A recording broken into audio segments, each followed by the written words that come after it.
People are always asking about low maintenance livestock. You know, animals that take care of themselves. After years on a working farm, here's the truth. Low maintenance livestock doesn't exist. Some animals just hide the work until it's just too late. Every animal requires daily care, seasonal preparation, and crisis response. The idea of low maintenance livestock and unhappy cows doesn't come from farming. None of that does. It comes from short timelines and, well, highlight reels. What people usually mean when they say low maintenance is nothing more or less than nothing's gone wrong yet. Because on a real farm, the work just doesn't disappear. It just shows up later, generally all at once. And when it does, it's never convenient. The idea of low maintenance livestock exists because some animals don't demand much on a good day. When the weather's mild, the fences are working great, and the predators are where they're supposed to be, nothing sick, injured, or stressed, that's when people start saying things like, well, chickens are easy, or rabbits hardly take any time at all, or guineas pretty much take care of themselves.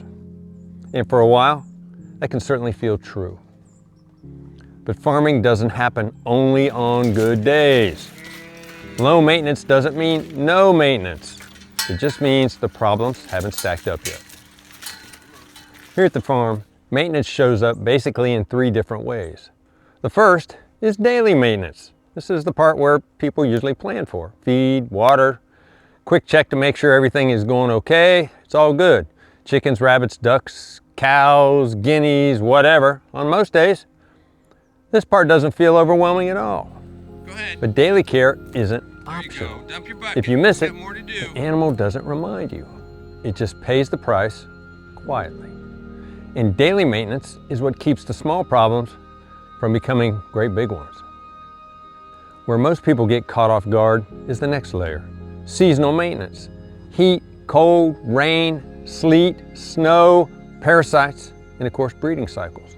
This is where animals that seemed easy to start really start demanding a lot more of your time. For instance, rabbits struggle in the heat. Chickens have heat problems as well. Once they get stressed, you can lose them. Guineas, they wander everywhere, especially when things warm up.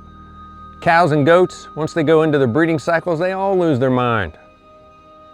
Look, seasonal maintenance isn't dramatic, but it is relentless. And it always shows up whether you're ready or not. This is where the low maintenance myth really falls apart. Crisis maintenance. Predators, illness, injuries, escapes, and of course weather. This is the work nobody advertises. And this is where animals that were called low maintenance demand everything you have, all at once. Your time, your attention, your money, your energy. Low maintenance livestock doesn't disappear when something goes wrong. It concentrates the work into the worst possible moment. This is where people start burning out. And it's not because they're lazy or that they don't care enough, but because they were promised something easier than reality. When work comes a little bit at a time, people can always adapt to that. But when it shows up all at once, it can be overwhelming. Say a predator hit, or animals always getting sick at the wrong time, like there's a right time.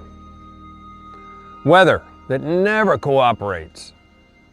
And look, we've got life pulling at us in numerous different directions when all this happens. It all turns into frustration. That frustration turns to guilt, and guilt basically turns into exhaustion. In my opinion, most people don't quit livestock because it's hard. They quit because they weren't prepared for when things actually got hard. Maybe there's a better way to think about livestock. Instead of asking what's the lowest maintenance animal, the better question is what kind of maintenance can I realistically handle? Because every animal demands something. The difference is whether the demand fits your time, your land, and your energy. Chickens don't fail people. Goats and cows don't fail people. rabbits, ducks, and all the rest of them don't fail people. Mismatched expectations do.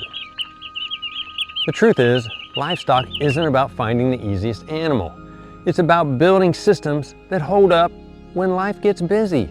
Because sooner or later, every animal will ask more of you. More time, more attention, more responsibility. And that's not a failure, that's just the way it is. Low maintenance livestock doesn't exist, but manageable livestock does. When you plan for the hard days instead of the easy ones. That's how farms last. That's how people avoid burnout. And that's how livestock stays a part of your life instead of becoming a huge regret. If someone tells you an animal is low maintenance, what that usually means is they haven't been tested yet. On a real farm, everything gets tested eventually. From all of us here at Possum Ridge Farms. Until next time, I'll see you down at the barn.